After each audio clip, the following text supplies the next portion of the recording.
Olá a todos, todas, todes, bem-vindos, bem-vindas e bem-vindes. Eu sou o professor Marcos Antônio Bessa Oliveira, professor da Universidade Estadual de Mato Grosso do Sul. Vou apresentar para vocês um trabalho intitulado Pensamento Descolonizado como Reexistência de Passado na Arte, Pensar não sendo europeu.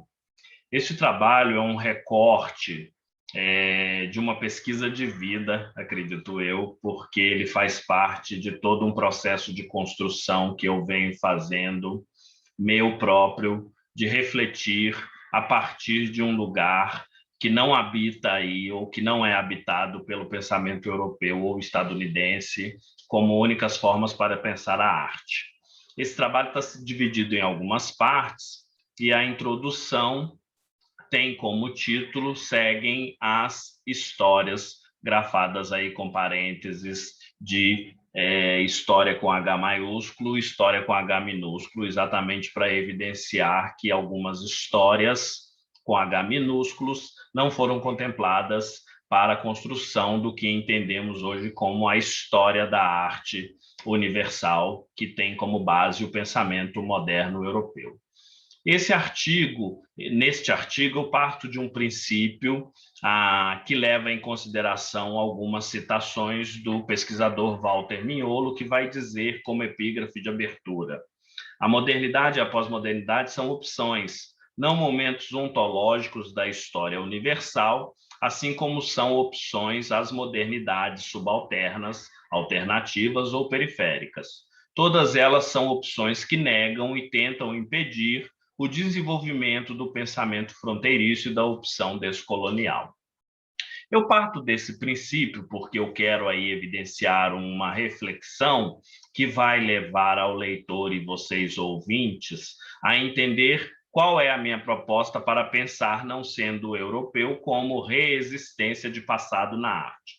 E tomo como princípio, neste momento desta reflexão, que está aí originada do meu pós-doutorado recém-concluído, a Covid, ou seja, a relação entre políticas e políticas que levam aí à exaltação da Covid-19, da pandemia em vários contextos, e no Brasil não é diferente, por isso ele é afetado por situações e reações que, como bem vimos ao longo da história, sendo afetados por todas as ações e reações emergentes nos contextos europeu e estadunidense. Por isso, seguem as histórias.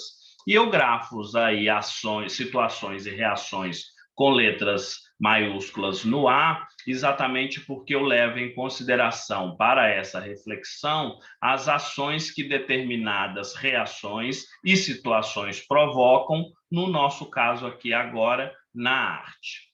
E esse segue a história leva em consideração a ideia de que, desde os primórdios até hoje ainda, nossas histórias com H minúsculos são aí subscritas à história universal europeia de arte, ou seja, um projeto moderno europeu de colonização que vem afetando o Brasil, a América Latina, entre tantos outros continentes, não sendo aí o europeu. E o projeto pós-moderno estadunidense de globalização, que, numa esfera maior, contempla todo o planeta, a fim da lógica de que quanto mais se tem, mais se sobrevive nesse contexto de consumo. Então, a questão de pensar não sendo europeu neste texto não está para uma lógica de resistência, de persistência, de insistência, de sobrevivência sob essas guardas da colonialidade e da globalização europeia e estadunidense, respectivamente. Mas é de reexistir com o mesmo sentido de aprender a desaprender e aprender a reaprender, como disse também Walter Mignolo, e eu insisto, para fazer sendo, sentindo e sabendo, por conseguinte, como sujeito antropos, porque nós, sujeitos antropos, estamos aí contemplando uma gama de sujeitos, gays, lésbicas, sujeitos não binários, mulheres, entre muitos outros, que não estão asseverados pelos projetos moderno e pós-moderno.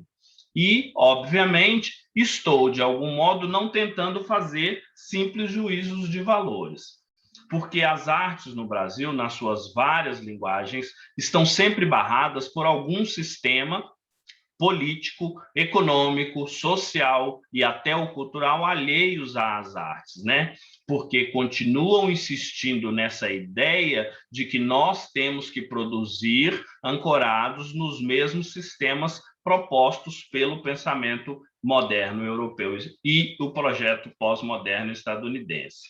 Então, nada, de certa forma, impede que um corpo branco, europeu, ocidental, vivenciem a situação desses corpos antropos, que não buscam ser humanitas, para entender a real situação desses corpos que precisam reexistir. Mas, de certa forma, eles vão precisar abrir mão de muitas coisas, como esses corpos todos precisaram abrir.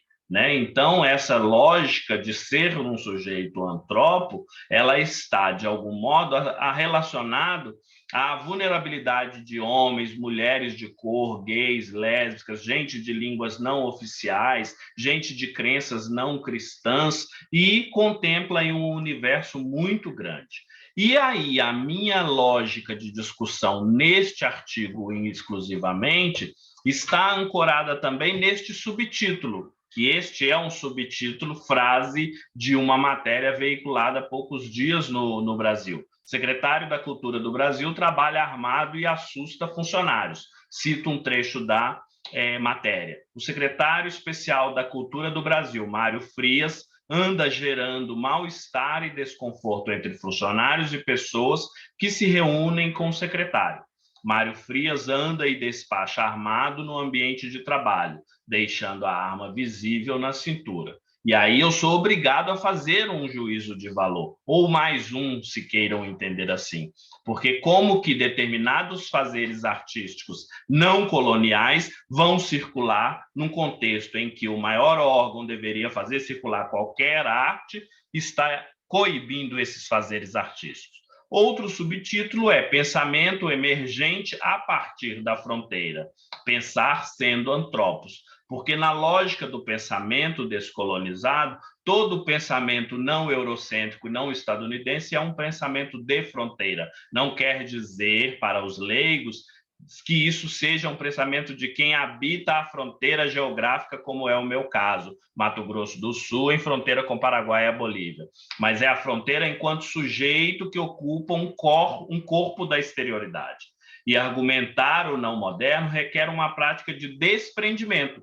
Então, não adianta também querer entender esse trabalho com o corpo preso no pensamento colonial. É preciso desprender-se da colonialidade e da globalização para pensar essa lógica que eu estou propondo. E esta lógica está alheia à ideia de pensamentos únicos de um tempo, um espaço, uma história, uma arte, uma cultura e uma produção de conhecimentos, quando, na verdade, nós temos aí uma infinidade de possibilidades outras para.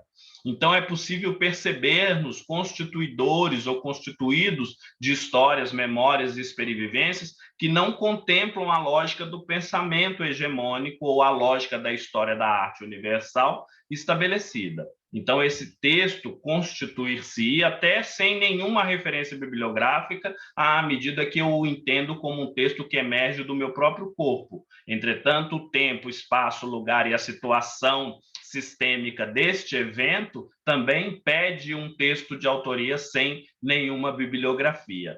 E aí é preciso a gente entender que desde a filosofia, as ciências ocidentais estão atreladas a uma egopolítica do conhecimento, né? Estão atreladas a uma geopolítica do conhecimento para fazer evidenciar arte, cultura e conhecimento nos lugares que não estão circundados pelo pensamento hegemônico. E no caso do Brasil, muito especialmente, as produções, as disciplinas, as teorias, as críticas, os museus, galerias, aí sim eu estou fazendo vários julgamentos de valores, ainda que provisórios, estão ancorados na colonialidade para pensar e produzir arte. Mas é essa a proposta, agradeço a atenção de vocês, muito obrigado e podemos conversar a respeito.